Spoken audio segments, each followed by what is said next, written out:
खैबर पख्तूनख्वा हुकूमत ने ऑपरेशन इस्तेहकाम में पाकिस्तान से मुताल्लिक काबीना इजलास बुलाने पर गौर शुरू कर दिया।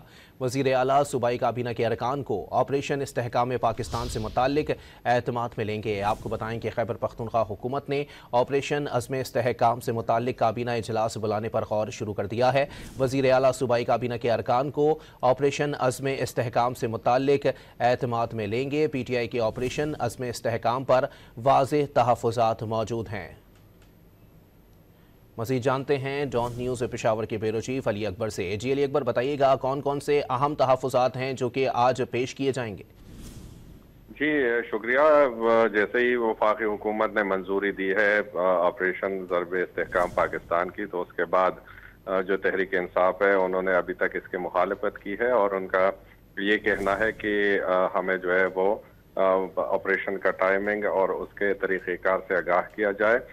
ये असम्बली में उन्होंने एहतजाज किया था और यहाँ पर खैबर पख्तूनख्वा में भी जितने अरकान हैं तो उनके यही कंसर्न है। तो इस हवाले से फैसला किया गया है कि वफाकी काबीना का इजलास जो है वो तलब किया जाएगा और जो तहफ़्फ़ुज़ात है ऑपरेशन ज़रब इस्तेहकाम के हवाले से तहरीक इंसाफ के अरकान के, तो कोशिश की जाएगी कि उनको दूर किया जाए।